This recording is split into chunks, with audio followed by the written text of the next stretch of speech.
apa kabar semua? Semoga Allah selalu memberikan kebahagiaan ya. Oh iya, pada kesempatan kali ini, Hani akan meneruskan cerita yang berjudul Pak Raja. Dan sebelum dimulai, Hani harap untuk like and subscribe channel ini ya.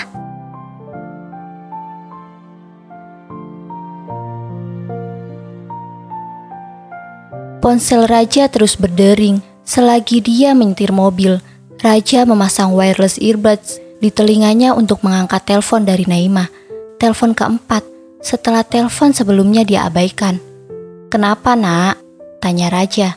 "Alhamdulillah, akhirnya diangkat juga. Kirain kamu kenapa-napa loh. Udah pulang dari Bandung?" "Ini di jalan pulang," jawab Raja.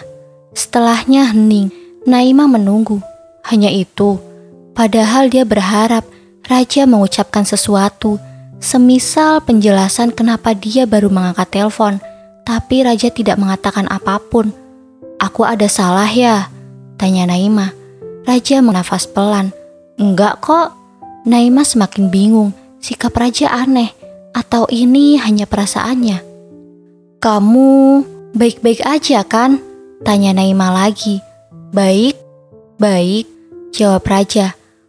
"Ada yang mau kamu omongin gak sama aku?" Raja menelan ludah. Banyak yang mau aku omongin." "Raja." "Iya, aku lagi nyetir nih. Nanti aku telepon lagi ya. Bye." Ia melepas earbud dan melemparkannya asal ke kursi sebelah. Ia mengusap wajah gusar. Tangannya mengurut pangkal hidung yang terasa pening, pengecut. Hanya itu yang bisa dia ucapkan pada dirinya sendiri.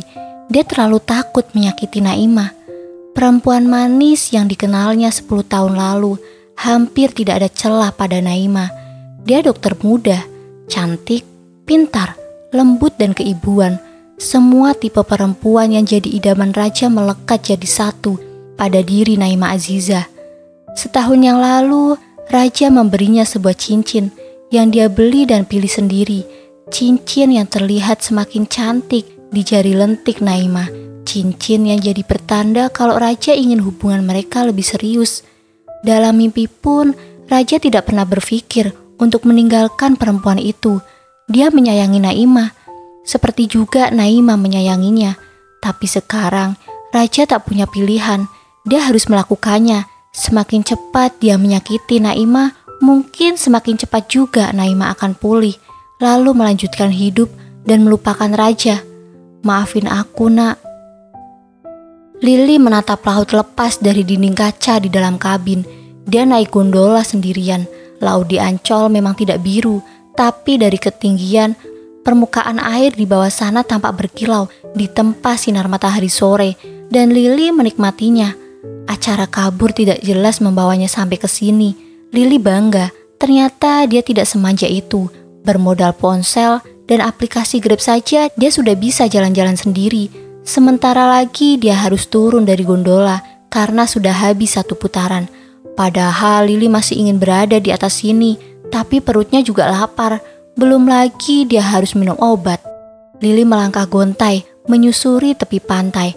Angin menerbangkan anak rambutnya tidak terkuncir. Lama-lama kakinya pegal. Lili ingin pulang, mandi air hangat dan rebahan di kamar. Tapi dia bingung bagaimana caranya pulang. Malas sekali kalau harus jalan kaki sampai pintu utama. Banyak om-om yang nongkrong. Apa Lili harus meminta salah satu dari mereka untuk mengantarnya pulang? Boleh juga. Alih-alih menghampiri mereka dan minta nebeng, Lili malah melipir ke warung kecil. Dia memesan Indomie rebus dengan telur. Bukan keroncongan lagi. Perutnya sudah berdisko minta diisi. Aroma mie rebus rasa soto menyeruak. Mie buatan orang lain memang selalu enak, tidak pernah gagal. Lili melahapnya dengan cepat. Seketika mangkok itu kosong, ludes, sampai tetes kuah yang terakhir. Mata Lili terasa berat, dia mengantuk. Langit pun mulai gelap. Mungkin waktu maghrib sudah tiba. Lili mengambil kardigan dari ransel dan memakainya. Dingin. Astaga! Pekiknya saat menyadari sudah tidak ada uang cash di dompet. Bagaimana dia akan membayar mie rebus itu? Mencari ATM dulu, malas sekali. "Bisa pakai GoPay nggak bang?" tanya Lili. "Waduh, nggak bisa neng. jawab si abang. Lili berdecak, sial, ternyata kabur dari rumah repot juga. Kalau di rumah dia bisa masak mie 2 atau 3 bungkus sekaligus dan langsung makan dari panci. Sambil nonton TV di atas kasur, dia juga bisa menenggak Coca-Cola dari botol besarnya. Sudah diputuskan, ini adalah acara kaburnya yang pertama dan terakhir. Lili tidak mau lagi. Minta teh manis panas 1 bang, pinta Lili. Dibayar gak nih? Tanya si abang ragu-ragu. Pasti dibayar kok. Saya mau nelpon orang nih biar kesini bawain duit. Siap neng. Lili menyalakan ponsel. Dia memencet kontak Harry. Telepon pun tersambung. Tapi belum sampai Harry mengangkatnya, Lili memutus telepon. Dia berdecak sebal mengingat kelakuan Harry di kursi tunggu klinik. Lagi pula kalau Harry memang ada sesuatu dengan Mutia, sudah seharusnya Lili tidak mengganggu mereka. Lili memilih kontak lain, orang yang sebenarnya hanya menempati urutan terakhir yang akan dia hubungi kalau sesuatu terjadi. Tapi dia tidak punya pilihan saat ini. Kakinya sakit. Dia tidak mau jalan kaki lebih jauh lagi. Ini juga sudah malam dan Lili mulai takut berkeliaran sendiri di kota yang masih asing baginya. Setiap bunyi tutut tanda telepon tersambung seakan terus mempercepat irama jantung Lili. Gadis itu menarik nafas dalam dan menghembuskannya pelan-pelan. Belum diangkat. Bahkan Lili tidak yakin dirinya cukup penting untuk membuat pria itu mengangkat telepon. Mungkin namanya hanya dibaca sepintas, lalu dia biarkan dering ponselnya mati sendiri. Halo? Dek, ternyata diangkat. Suara berat dari seberang telepon membuat Lili jantungan. Di mana mas? Tanya Lili. Dia menggigit bibir, harap-harap cemas menunggu jawaban. Di rumah. Boleh jemput aku nggak? Pinta Lili. Di mana? Di Ancol, habis kabur. Tidak ada jawaban. Entah apa yang ada di pikiran pria itu. Mendengar Lili habis kabur, Lili menunggu beberapa detik yang terasa sangat lama. Lain kali, kalau mau kabur, pintu jangan lupa dikunci, gerutu pria itu. Selepas sholat maghrib, Raja menjemput Maureta Liliana, atau siapa lagi lah itu. Bagi Raja, dia hanya makhluk cerewet yang hobinya bikin repot. Seperti kali ini, bisa-bisanya dia makan mie rebus dengan santai di pantai, sementara dompetnya kosong. Raja mengeluarkan selembar uang 50 ribuan dari dompetnya. Dia sodorkan pada abang penjaga warung. Waduh, gak ada kembalian mas, recehannya sudah banyak yang nukar. Tolak si abang. Ya udah, ambil aja. Wah, jangan mas, gak apa-apa bang, ini. Malu-malu, si abang mengambil uang dari tangan Raja. Dia mengangguk sopan sambil berterima kasih. Setelahnya Raja tidak mengucapkan apapun. Dia berbalik menuju mobil. Lili bergegas bangun. Dia berlari kecil mengejar Raja. Jangan harap Raja akan membukakan pintu mobil untuk gadis itu. Bahkan Raja sama sekali tidak menatapnya dari tadi. Dengan wajah merengut, Lili masuk ke dalam mobil. Lili memperhatikan penampilan Raja. Dia masih memakai setelan kemeja dan celana formal dengan lengan digulung sesiku. Sepertinya Raja baru pulang saat Lili menelpon minta dijemput.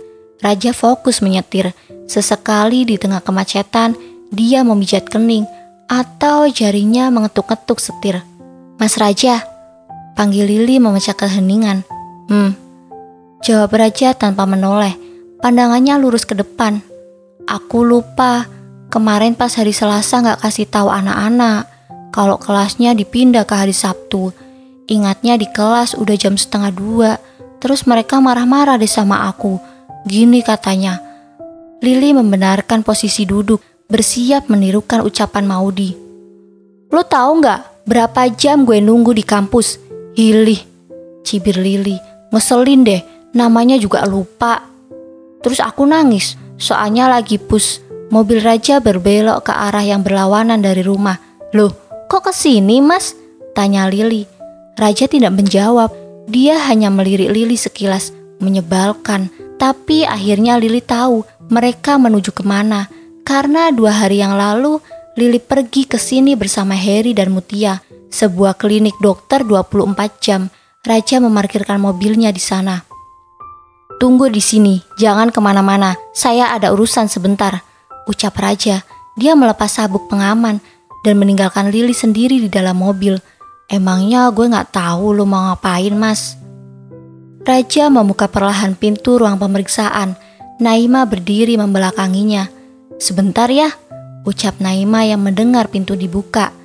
Raja menutup pintu, sangat pelan, hingga tak menimbulkan suara. Raja? Pekik Naima ketika berbalik. Raja tersenyum canggung. Dia menggaruk tengkuknya yang tidak gatal. Kamu sakit? Tanya Naima. Raja menggeleng. Terus? Kangen? Naima membeliak. 7 tahun bersama Raja. Bisa dihitung berapa kali Raja mengucap kata-kata manis langsung dari mulutnya. Kangen, ini pasti bukan Raja. Perempuan itu menelisik raut wajah Raja yang tidak biasa, penuh kekhawatiran atau menyembunyikan sesuatu. Naima berdiri di depan Raja dan mengambil kedua tangannya. Ada apa, Raja? Untuk kedua kalinya, Raja menggeleng pelan sambil memaksa bibirnya untuk tersenyum. Mau minum teh nggak?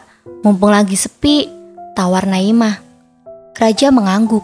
Dia mengikuti Naima keluar ruang pemeriksaan. Naima mengajaknya ke sebuah ruangan pribadi dengan sofa yang nyaman. Di sana juga ada televisi dan dispenser. Klinik ini memang milik keluarganya sendiri. Naima membuat 2 cangkir chamomile tea. Dia juga mengambil stopless cookies bebas kalori. Setelah itu dia duduk di samping Raja. Naima menghela nafas pelan. Kenapa sih? Kayaknya pusing banget, tanyanya pada Raja yang sedang memijat pangkal hidungnya. Gak apa-apa, jawab Raja. Raja mengusap kepala Naima, lalu dia jatuhkan di atas bahunya. Entah sampai kapan Raja harus menunggu waktu yang tepat, menunggu siap. Karena sepertinya dia tidak akan pernah siap. Raja hanya ingin mengulur waktu sebentar saja. Lili tertidur dan bangun setengah jam kemudian. Dia masih sendirian di dalam mobil. Setelah melihat jam, gadis itu berdecak sebal. Ini yang namanya sebentar, gue susulin juga nih lama-lama, gerutunya. Iseng ia membuka laci dashboard. Ia mendapati barang-barang Raja tersusun rapi di sana. Ada kotak P3K kecil, charger, lampu senter, hingga sajadah. Juga alat-alat yang Lili tidak mengerti. Semua hal tentang Raja selalu detail dan tertata. Lili tidak pernah melihat Raja berantakan dalam urusan apapun. Tak lama Raja membuka pintu mobil. Dia duduk di kursi kemudi dengan wajah seperti biasa, datar. Sesaat kemudian mobil sudah melaju di jalan raya. Lili membuang asal gumpalan tisu ke bawah kaki, membuat Raja mendelik ke arahnya. Ambil, seru Raja. Ambil apa? Tanya Lili. Tisunya. Lili terkekeh. Maaf, ucapnya seraya memungut tisu di bawah. Dia memasukkan tisu itu ke dalam ranselnya. Lili berulang kali mengubah posisi duduk. Bosan, mulutnya gatal ingin bicara. Tapi respon Raja kalau diajak ngobrol pasti sama saja.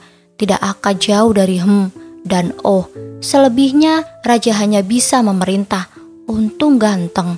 Mas Raja, lihat deh motor itu. Masa bonceng 4? Kasian banget anaknya kegencet di tengah. Celetuk Lili. Raja melirik sebentar pada motor yang dimaksud, lalu kembali menatap lurus ke depan. Kayaknya gorengan enak deh. Itu pohon apa sih, Mas? Ih, bajunya gak nyambung banget. Kasihan ya, Mas. Itu yang jual es cendol kok udah kakek-kakek banget ya. Apa gak disuruh istirahat aja sama anaknya? Apa dia gak punya anak ya?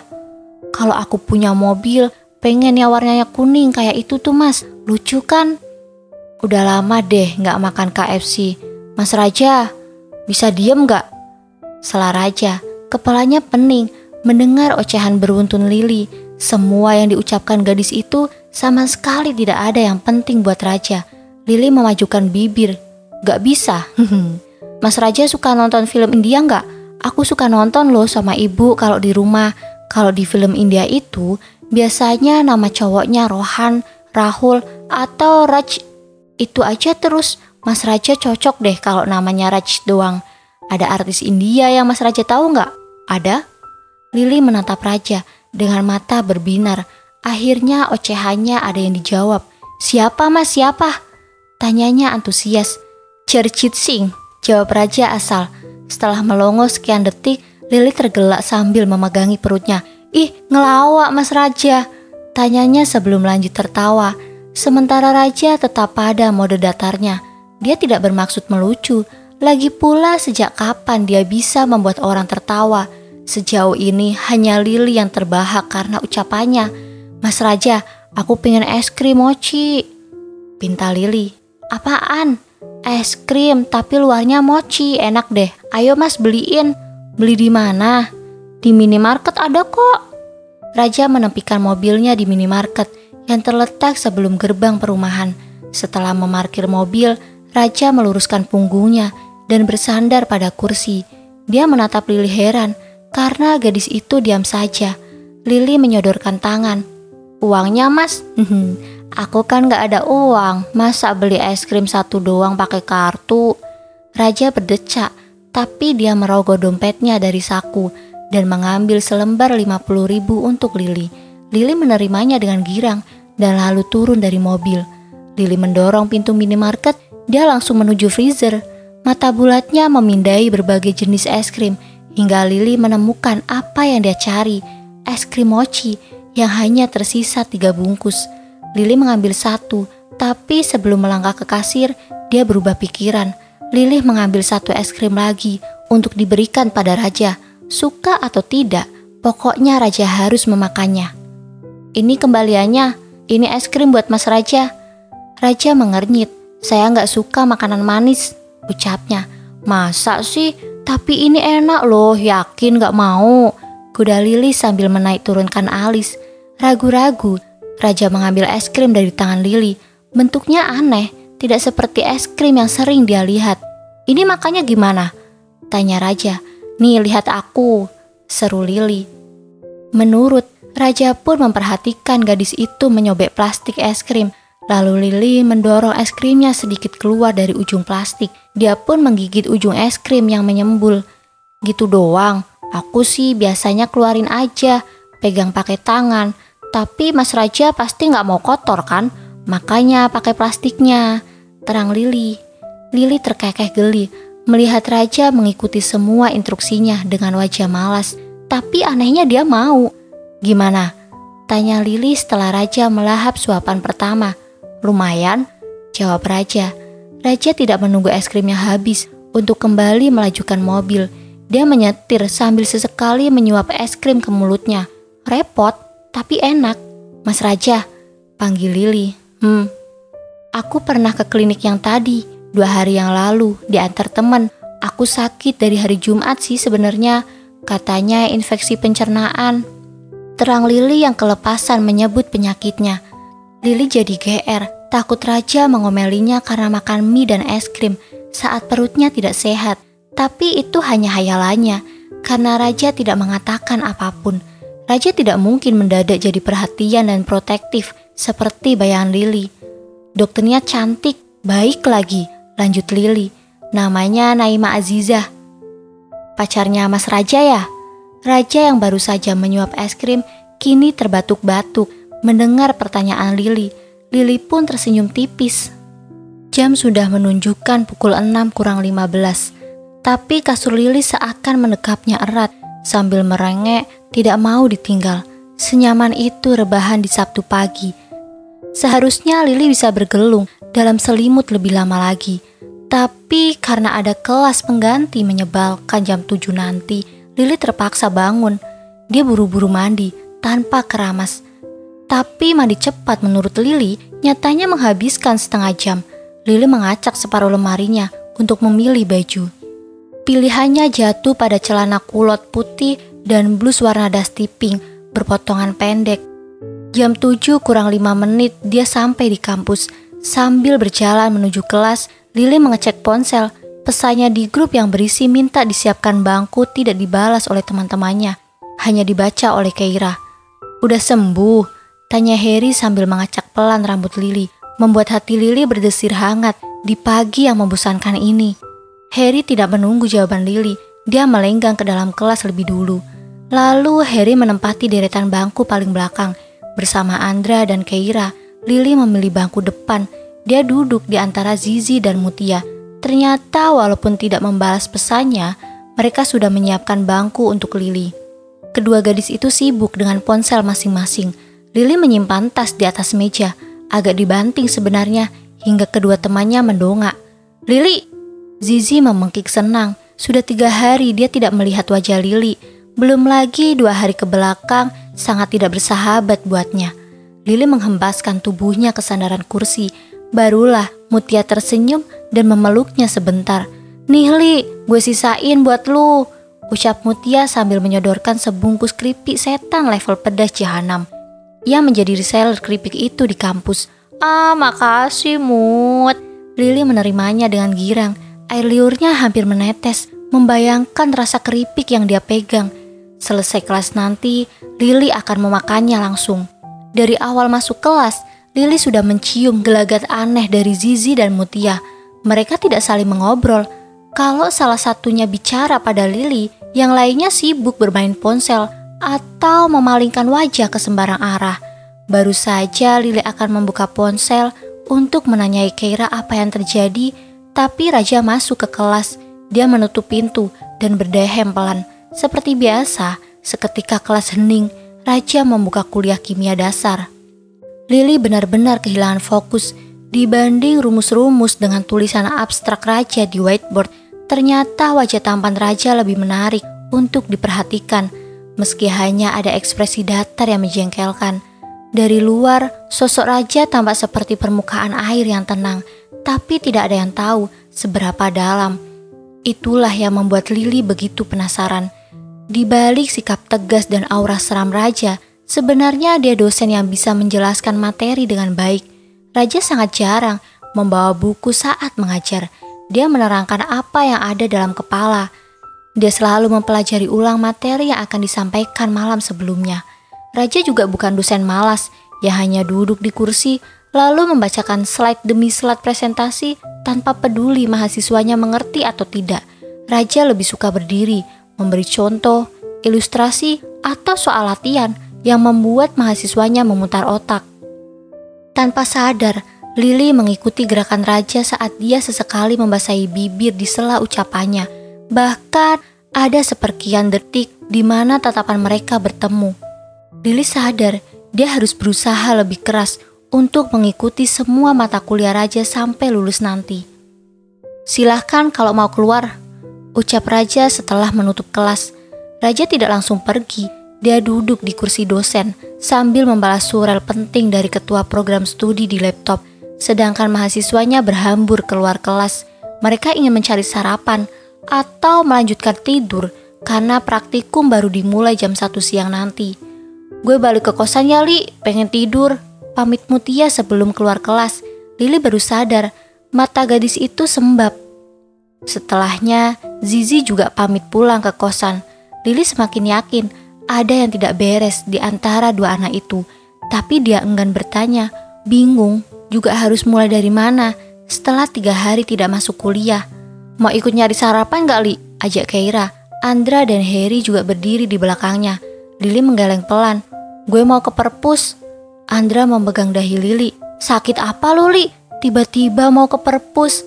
ejek Andra. "Catatan lu aja bersih polos tanpa dosa begitu." Lanjutnya sambil menunjuk not Lili yang masih terbuka di atas meja. Lili menutup notnya sambil menengus. "Orang gue nyatetnya di otak," tukas Lili. Andra menekuk jari telunjuknya, lalu mengetuk-ngetuk kepala Lili sambil berlagak serius mendengar bunyinya. "Kosong begini ah," ejek Andra disusul gelak tawa temannya. Lili memukulkan not pada pantat Andra. "Kampret lu." "Ih, ayo, lapar nih gue," saut Keira. Dan harus dituruti. Kalau tidak, gadis itu akan bete seharian pada semua orang. "Lo udah sarapan?" tanya Harry pada Lili. Dari meja dosen, Raja sempat melirik sekilas ke arah Harry. Lili mengangguk. Ketiga temannya pergi ke kantin. Lili berbalik melihat seisi kelas. Kosong, hanya ada dia dan Raja. Tapi selang beberapa detik, Raja berdiri dan merapikan barang-barangnya ke dalam ransel.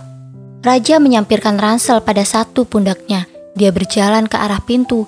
Tatapan Lili terus mengikuti punggung Raja. Namun sampai di depan pintu, Raja berbalik. Dia menghampiri tempat duduk Lili, lantas menyambar keripik setan level pedas jahanam dari atas mejanya, membuat Lili tertegun. Tanpa mengucapkan apapun, Raja kembali memutar badan. Makan yang benar, serunya dari balik punggung sebelum membuka pintu kelas.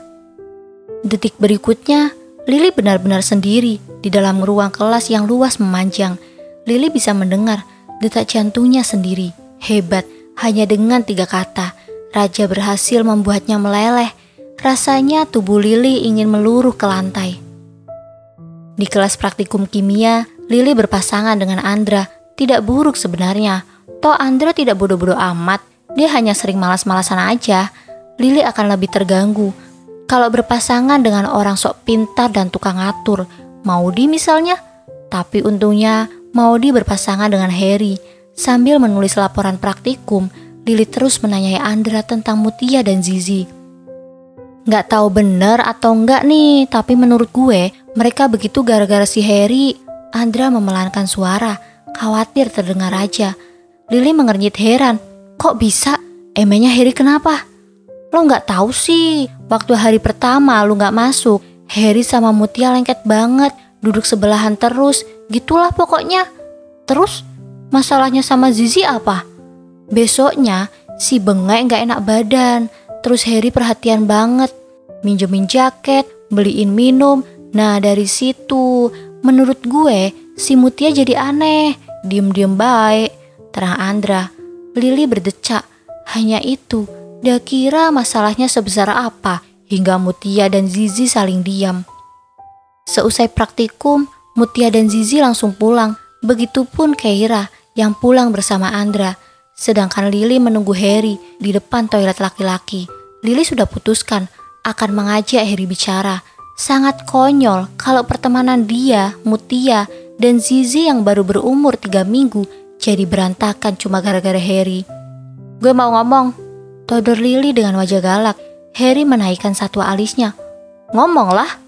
Lo jangan gitu dong, Her. Apanya jangan gitu? Lo gak sadar Zizi sama Mutia diem-dieman? Itu gara-gara lu, ucap Lili tanpa basa-basi. Harry menyeringai. Maksudnya apa sih? Sini, duduk dah. Dia mengajak Lili duduk di bangku panjang. Salah gue apa? Tanya Harry. Lo tuh jangan. Lili menahan ludah. Mau ngomong apa sih gue? Harry masih menunggu jawaban, tapi Lili bingung bagaimana menjelaskannya. Pokoknya lo harus bersikap wajar aja sama Mutia, Zizi, sama gue juga. Gak usah sok perhatian gitu, jijik.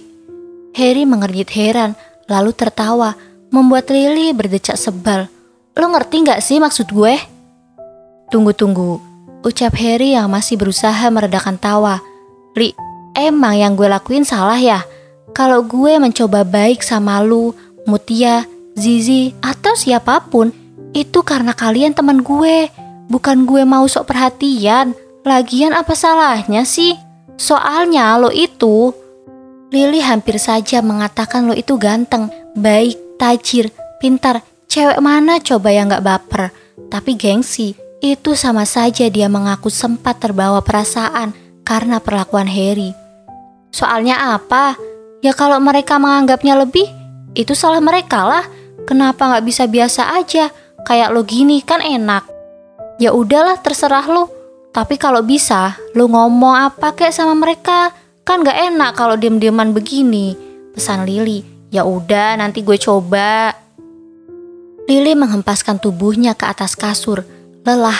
Seharian di kampus tanpa ocehan Zizi dan rengekan Mutia ternyata lebih membosankan. Lili berguling lalu mengambil ponselnya dari dalam tas. Dia berniat memesan combo fire chicken Richeese level 5 dari aplikasi Grab-nya. Tapi urung dia lakukan. Saat mendengar bel berbunyi, Lili melangkah malas ke ruang depan. Dia membuka pintu. Naima berdiri di sana. Setelah menerima laporan dari panitia camping, Raja menuju mobilnya di parkiran khusus dosen. Dia akan pulang sebentar untuk mengambil baju dan perlengkapan. Setelah itu kembali ke kampus dan berangkat ke Bogor bersama mahasiswa dan dosen-dosen lain. Jalanan padat seperti layaknya sore-sore sebelumnya yang ia habiskan di ibu kota. Di tengah perjalanan, ponsel Raja berdering. Dia memasang earbuds untuk mengangkat telepon dari Alicia. Lo di mana, Mas? Todong gadis itu tanpa salam atau semacamnya. Di jalan. Kenapa? Tadi gue ketemu Mbak Naimah. Raja menahan ludah, firasatnya buruk. Alisa adalah makhluk paling tidak bisa menjaga mulut yang dia kenal. Pasti ada yang tidak beres. Terus, maaf mas, gue kasih tahu semuanya. Benar saja, Raja mengacak rambutnya kasar. Tak habis pikir, bagaimana bisa Alisa semudah itu mengatakan semuanya pada Naimah. Cak, aku udah bilang. Mau sampai kapan mas? Lo tega sama Mbak Naimah, sama istri lo juga. Raja berdecak kesal. Ya tapi gak gini juga, Cak. Tutupnya sebelum Raja mematikan telepon sepihak. Ia melempar ponsel ke kursi sebelah, mengepalkan tangannya dan memukul-mukul setir mobil dengan gusar. Di depan rumah Raja, mobil merah milik Naimah terparkir berantakan. Raja bergegas turun dari mobilnya. Ia mendapati Naimah berdiri di depan pintu. Ia meraih tangan perempuan itu, tapi Naimah menepisnya kasar. Sedangkan Lili hanya bisa menyaksikan semuanya dengan canggung. Ia memasang wajah bingung, menatap mereka berdua. Katakanlah, dia memang istri Raja. Tapi anehnya, di antara mereka, Lili merasa jadi orang ketiga yang harusnya tidak di sini. Dengan gerakan kepala, Raja memerintahkan Lili masuk ke dalam. Gadis itu menurut, ia masuk ke kamar, lalu duduk di lantai, memeluk lutut dengan punggung bersandar pada tempat tidur. Lili memasang telinga baik-baik untuk mendengar suara Raja dan Naimah dari ruang depan rumah mereka. Namun untuk beberapa saat, hanya samar-samar terdengar isakan Naimah. Naimah melepas cincin pemberian Raja dari jari manisnya. Sambil terisak, dia menaruh cincin itu di tangan Raja. Ia menyeka air matanya, punggungnya naik turun karena menahan tangisnya agar tidak semakin menjadi. Salah aku apa, Ja? Di ujung kalimat, suara Naimah semakin tercekat. Tangisnya tak tertahan. Ia terseduh-seduh di hadapan Raja. Raja menggeleng pelan. Dia mengusap lembut kepala Naimah, lalu mendekapnya ke dada, membiarkan Naimah menangis di sana, meski bajunya basah oleh air mata perempuan itu. Raja sadar dia sudah menyakiti Naimah, apalagi tahu semuanya dari orang lain. Ini yang Raja takutkan. Melihat Naimah menangis dan dialah penyebabnya. Dialah alasan dibalik tangis pilu itu. Untuk itu Raja sangat membenci dirinya saat itu. Raja tidak akan meminta Naimah memaafkannya. Kesalahannya terlalu besar untuk dimaafkan. Sedikit pun Raja tidak bisa mengembalikan semua waktu yang sudah dihabiskan Naimah untuknya. Hening, hanya isakan Naimah yang terdengar. Tangis yang perih. Di dalam kamar, Lili mengusap air matanya. Dia tidak pernah merasa sesakit ini, namun sekaligus sangat merasa bersalah pada orang lain, kecuali saat ini, perasaan yang membingungkan. Setelah Naimah menangis, Lili tidak mendengar apapun. Gadis itu tertidur. Begitu bangun, Lili merapikan barangnya ke dalam ransel. Dia harus kembali ke kampus untuk pergi camping. Niatnya pulang ke rumah untuk mandi dan makan harus dia urungkan karena waktu tak akan cukup. Lili keluar kamar dan mendapati Raja masih duduk di lantai, bersandar pada sofa. Raja termenung, satu tangannya dibiarkan, bertumpu lemas pada lutut yang ditekuk ke atas. Tangan satunya lurus di sofa, wajahnya frustasi. Lili melewat di depan pria itu, tapi Raja bergeming, tatapannya kosong. Mas Raja gak ke kampus? Tanya Lili. Raja mendongak, dia beringsut bangun, lalu masuk ke kamar tanpa menjawab apapun. Lili menghentakkan kaki ke lantai, kesal. Dia buru-buru keluar menghampiri driver online yang sudah menunggu. Ia terlambat datang ke kampus. Semua orang menunggunya, termasuk geng Maudi yang sudah siap memaki-maki. Ia tiba dengan wajah sembab, membuat teman-temannya bingung. Li, ngomong dong kenapa? Jangan nangis begini, gue kan jadi bingung, Li. Zizi menggoyang tangan Lili. Karena sikap gadis ini, ia dan Mutia mendadak berbaikan sekarang. Lain dengan Keira yang langsung menginterogasi Lili begitu sampai. Ia sebal melihat tingkah temannya ini. Seperti tidak ada kata kapok bagi Lili untuk menjadi bahan omongan Maudi dan teman-temannya. Ia bungkam sampai naik ke dalam bis dan menangis begitu bis melaju. Li, gue ada salah ngomong sama lu. Maafin dong, Li. Mutia mengusap pundak Lili. Lili menggeleng. Gue gak kenapa-napa. Kalau gak kenapa-napa, kenapa nangis? Cecar Zizi. Lili berusaha meredakan tangisnya. Bagaimanapun, Dia tidak bisa menceritakan masalahnya pada Zizi atau Mutia. "Udah ya Li, jangan nangis lagi," ucap Zizi sambil menyelipkan rambut Lili di telinganya. "Nanti kita senang-senang di sana Li, nyanyi-nyanyi, pokoknya seru deh pasti," Mutia menimpali. "Alah, kemarin aja lu ngerengek gak mau camping," ledek Zizi. "Males gatel-gatel, tasnya berat, gak bisa mandi," cerocos Zizi menirukan suara manja Mutia. "Beda lagi ceritanya kalau Pak Raja ikut Zi. Mana kata panitianya nanti Pak Raja bakal nyanyi sama dosen-dosen." Mutia mengipas wajahnya dengan tangan. "Baru bayangin aja udah gak kuat gue." Zizi berdecih melihat tingkah Mutia yang pantang mundur, memuja Raja meski sudah tahu dosen muda itu punya calon istri. Ia kembali merangkul Lili yang tangisnya mulai berhenti. "Tuh Li, kapan lagi coba kita lihat Pak Raja nyanyi? Pasti nanti Pak Raja pakai baju santai, gak formal kayak waktu kuliah, iya kan Mut?" "Pastilah, gue gak bisa bayangin deh kalau Pak Raja pakai kaos hitam, terus pakai topi, gantengnya kayak apa ya Tuhan. Badan dia kan bagus banget." "Perutnya pasti kotak-kotak," timpal Zizi. "Enggak, polos," pekik Lili. Zizi dan Mutia menatapnya bersamaan.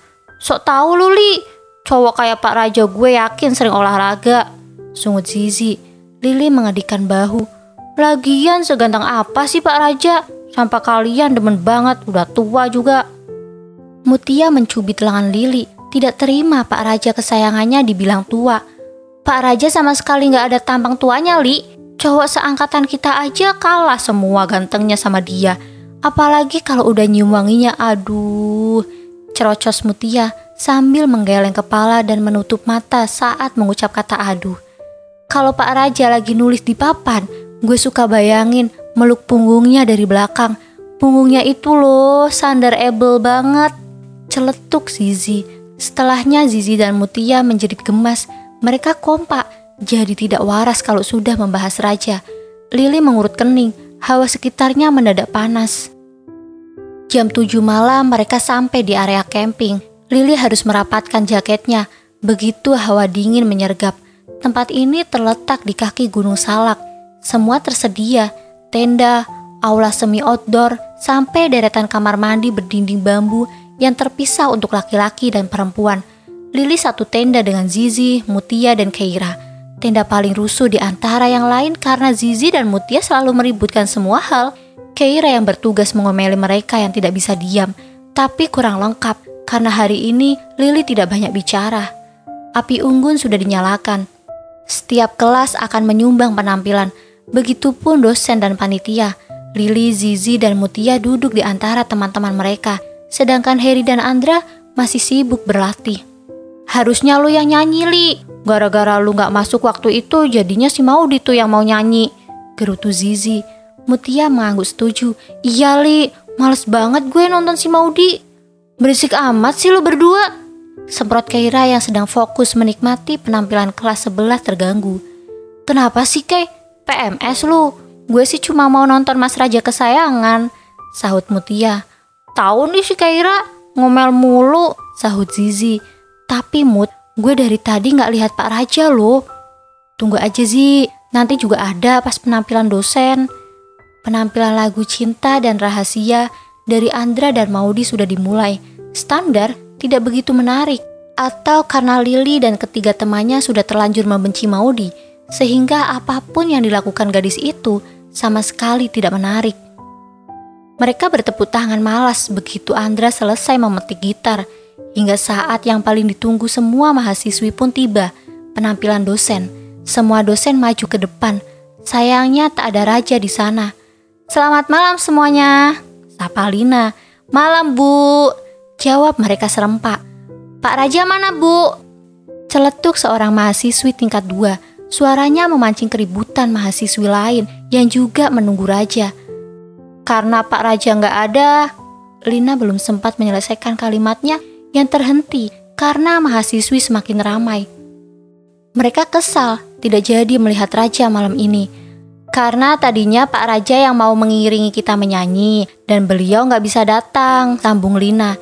"Jadi sekarang Heri yang akan mengiringi kami bernyanyi." Penonton kecewa terutama Mutia dan Zizi.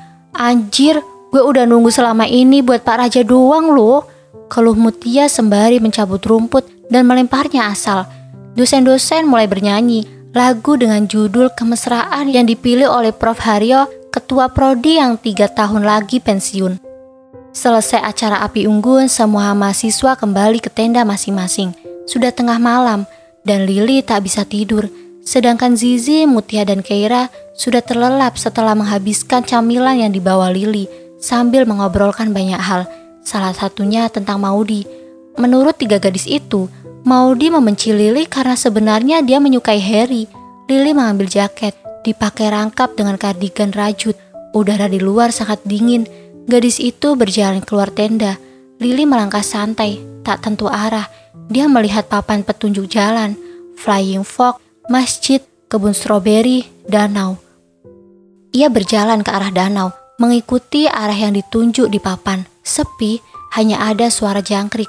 Tapi setiap beberapa meter, ada lampu yang menerangi jalan menuju danau.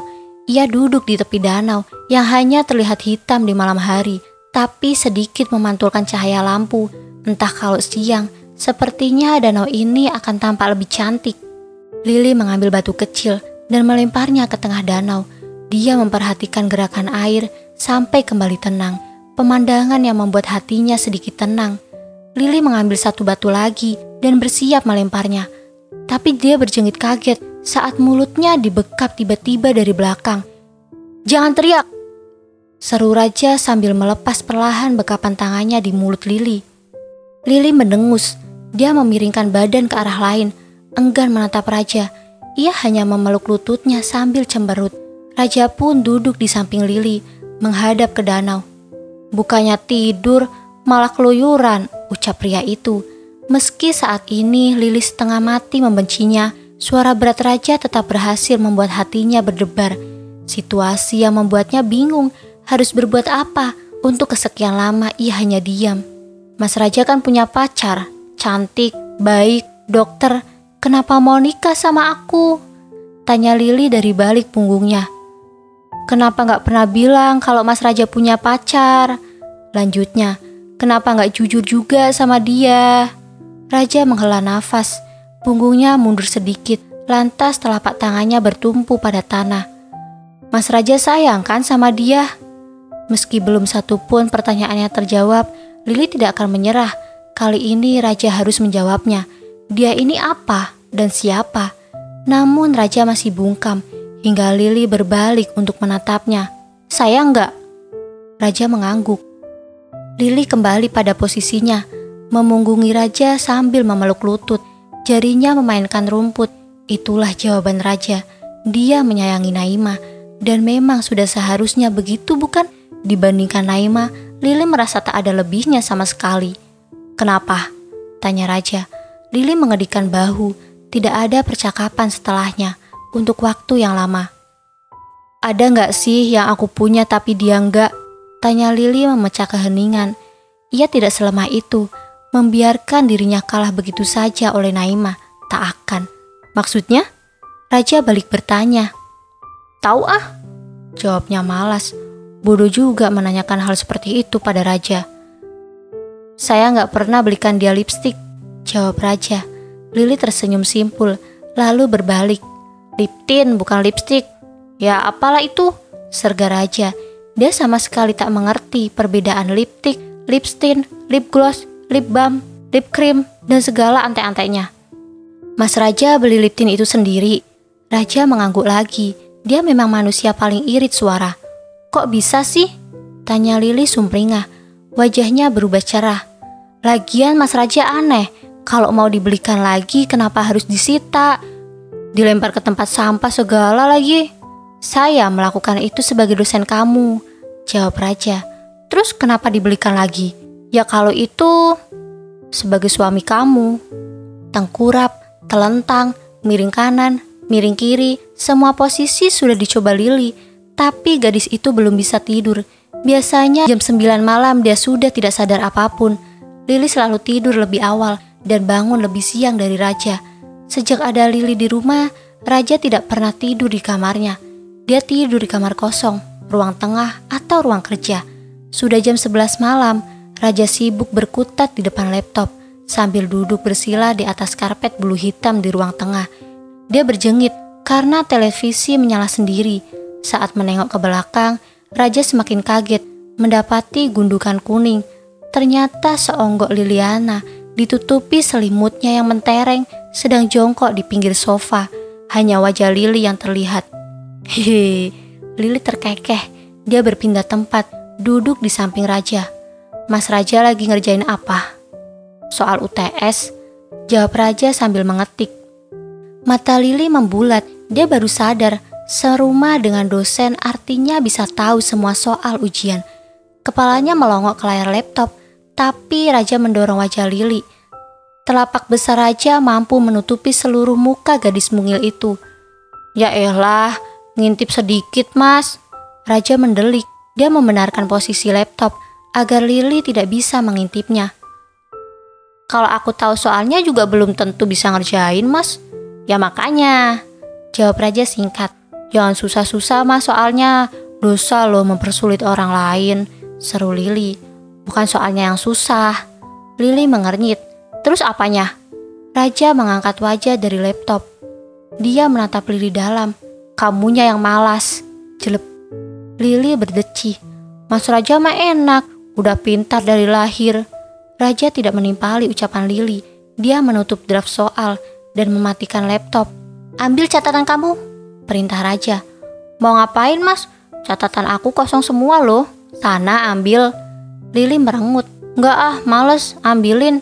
Rengeknya. Di kampus Raja memang dosennya, tapi mereka sedang di rumah. Menolak perintah Raja harusnya tidak berpengaruh sama sekali pada transkrip nilainya nanti. Punya kaki kalau nggak dipakai buat apa? Sindir Raja. Punya suami nggak dimanfaatin juga buat apa mas? Balas Lili, peletak. Setelah menyentil Lili, Raja bangun dan masuk ke kamar. Lili menghela nafas sambil mengelus dada. Keningnya yang disentil tapi hatinya yang bergetar. Tak lama Raja kembali membawa not kecil milik Lili. Dia ambil dari tas kuliah Lili. Raja melemparnya ke atas pangkuan Lili. Apa yang gak ngerti? Tanya Raja. Dia mengambil bolpen di samping laptop dan memberikannya pada Lili. Sebelum duduk, Raja mematikan televisi. Lili membeliak. Ini udah malam mas, masa mau belajar sih? Ya terserah, kalau mau ngulang tahun depan. Lili pasrah. Sambil cemberut dia membuka not di atas meja. Raja menahan senyum melihat tingkah Lili. Ini baru awal. Lihat saja apa yang bisa dia lakukan pada gadis manja ini.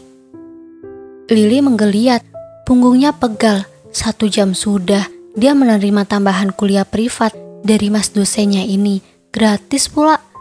Materi larutan yang dijelaskan Raja berhasil membuat otaknya panas, tapi lumayan ada isinya sekarang. Udah ya mas, capek mau tidur, keluh Lili. Raja meraih ponsel yang ada di atas meja. Sana tidur, ucapnya. Sama mas Raja? Apa? Pekik Raja. Bukannya dia tidak mendengar, telinga Raja sangat tajam. Saya mau tidur di sini. Aku juga, tantang Lili. Malam ini dia harus tidur bersama Raja. Raja berdecak. Dia beringsut bangun dengan malas, lalu merapikan kaosnya. Raja masuk ke kamar tanpa menoleh lagi pada Lili yang masih duduk di karpet. Lili berdiri. Dia menarik nafas dalam, lalu menghembuskannya pelan-pelan. Setelahnya dia berjingkrak kegirangan. Lili mengambil selimut kuningnya dan kembali ke kamar. Raja sudah tidur. Lili sengaja naik ke atas kasur dengan rusuh.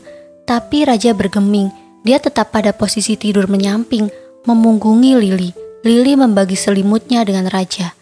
Lili berdebar, Raja memang tega, bisa tidur nyenyak dengan nafas tenang dan beraturan di sampingnya. Dia sama sekali tidak merasakan nafas tercekat seperti Lili. Lili yang membuat Raja tidur di sini.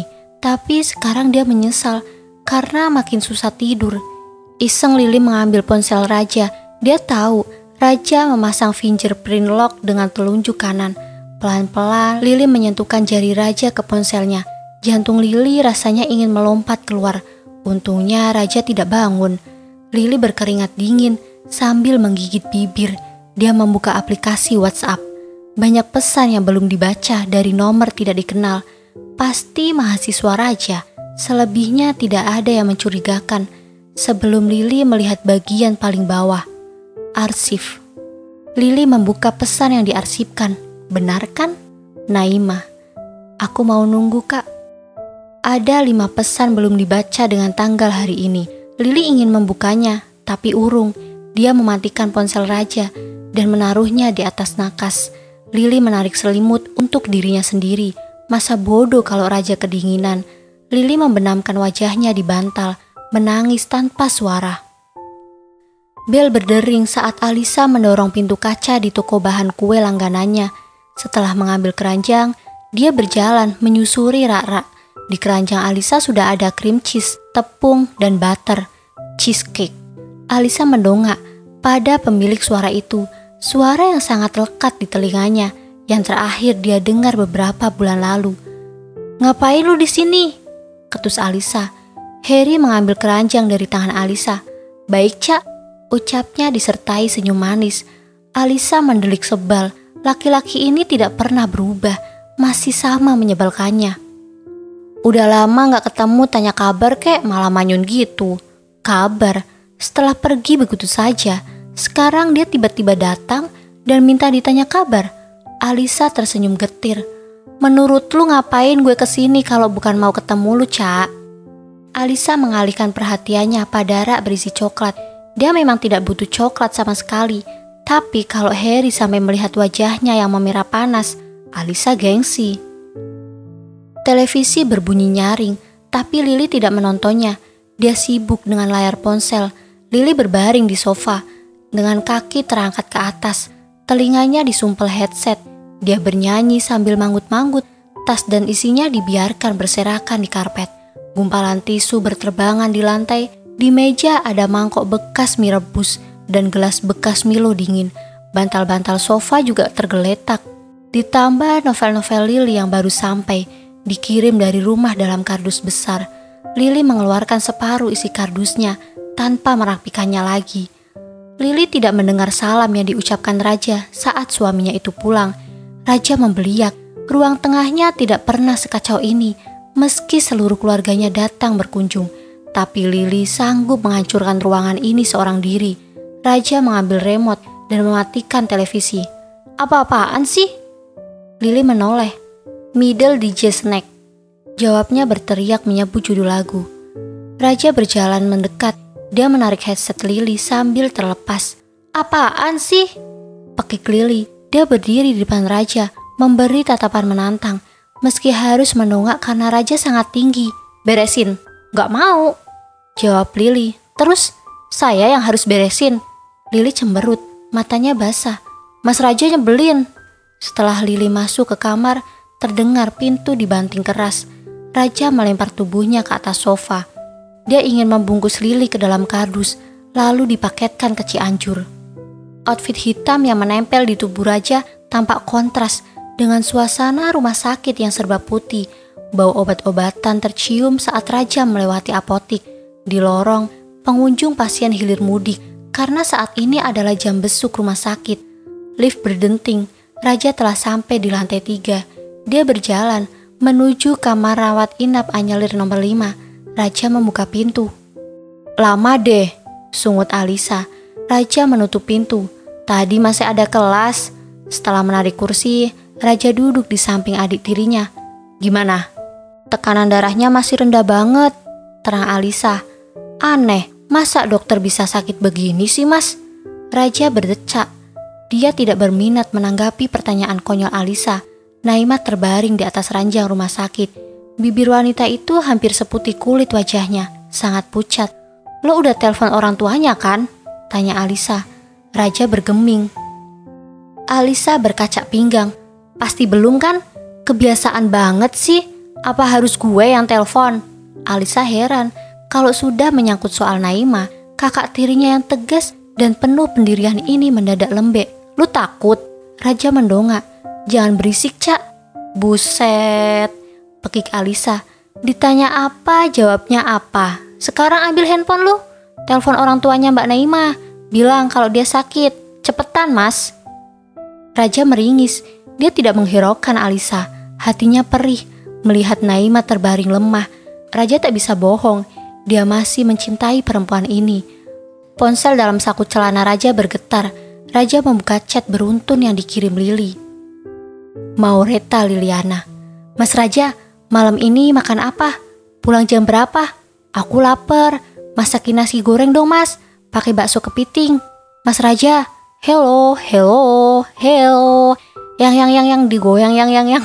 Raja menghembus nafas kasar. Dia mengabaikan semua chat dari gadis manja itu, seolah belum puas membawa masalah besar dalam hidupnya. Masih saja dia merecoki Raja dengan hal-hal tidak penting setiap hari. Sana Cak, ke rumah. Rumah lu? Tanya Alisa. Iya, temenin tuh si Lili, tapi gak usah bilang aku di sini. Alisa melotot. Dia melipat tangan di depan dada.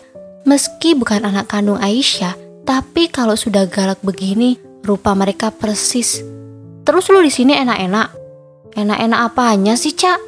Atau mau nunggu di sini ngurusin dia? Tawa Raja sambil melirik Naimah. Alisa berdeci. Udah gue bilang telepon orang tuanya. Ya kalau ditelepon sekarang, gak akan langsung datang saat ini juga, Cak. Mereka di luar kota, butuh waktu buat jalan ke sini. Udah sana. Raja memaksa. Beli bakso kepiting dulu buat bikin nasi goreng. Anjir, bakso apaan deh? Kepiting. Alisa mencibir. Gak bisa bakso sapi, ayam, atau ikan gitu? Yang wajar-wajar aja lah. Terserah deh. Alisa menyambar tasnya sambil menggerutu. Dia keluar dari ruangan Naimah. Alisa berjalan di lorong sambil menunduk pada layar ponsel. Dia mengirim pesan pada Harry. Aku malam ini gak bisa keluar kayaknya. Lain kali aja ya. Setelah pesan terkirim, Alisa mengantongi ponselnya. Menit berikutnya gadis itu sudah sampai di parkiran. Alisa membuka pintu mobil. Sebelum berangkat ke minimarket, dia mengecek ponsel. Iya sayang, gak apa-apa. Senyum Alisa merekah membaca pesan itu. Benteng pertahanan yang dia bangun selama beberapa bulan ini hancur. Begitu Harry datang, semakin keras berusaha, semakin sulit dia melupakan Harry. Mbak, teriak Alisa dari ruang tamu. Dia melempar tasnya asal ke atas sofa, lalu keliling rumah mencari Lili. Dari dalam kamar Raja terdengar suara air. Lili pasti sedang mandi. Alisa masuk ke dalam kamar.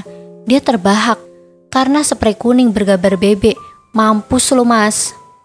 Alisa melempar tubuhnya ke atas kasur. Tak lama, Lili keluar dari kamar mandi dengan teriakan melengking. Ayam. Alisa terperanjak, kaget. Pekiknya sambil mengelus dada.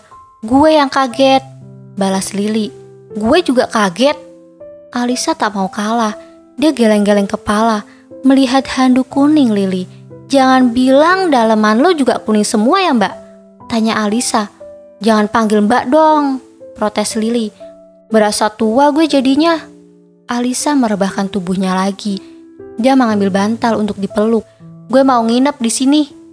Tumben, saut Lili dari balik punggung. Dia sedang memilih baju di lemari. Lili mengambil celana pendek dan kaus. Dia kembali ke kamar mandi untuk memakainya.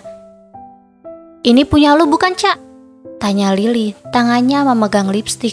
Alisa menyambar lipstik itu dari tangan Lili. Ya ampun, gue cari-cari taunya ada di sini. Lili tersenyum lega. Ayo bikin nasi goreng, ajak Alisa. Gue udah beli bakso kepiting, disuruh Mas Raja. Kenapa harus nyuruh lu? Tanya Lili. Ya kan dia lagi jagain Mbak Naimah di rumah sakit. Hening. Alisa menelan ludah. Dia tidak berani menatap wajah Lili. Alisa menggaruk kepalanya yang tidak gatal. Mbak, Ica gak jadi nginep deh. Gadis itu mendadak sopan dan manis. Mau ngerjain tugas, bukunya ada di rumah. Baksonya di dalam kulkas ya mbak. Ica pamit ya. Assalamualaikum. Alisa langsung ngibrit keluar kamar. Dia mengambil tas. Tak lama mobilnya terdengar meninggalkan rumah. Bersambung. Terima kasih yang sudah mendengarkan cerita ini. Semoga ada hal kecil yang bisa kalian ambil. Dan jangan lupa untuk kembali lagi di episode berikutnya ya. Karena setiap cerita pasti punya makna tersendiri. Mohon maaf apabila Hani ada kesalahan dalam penyampaian cerita. Bye-bye.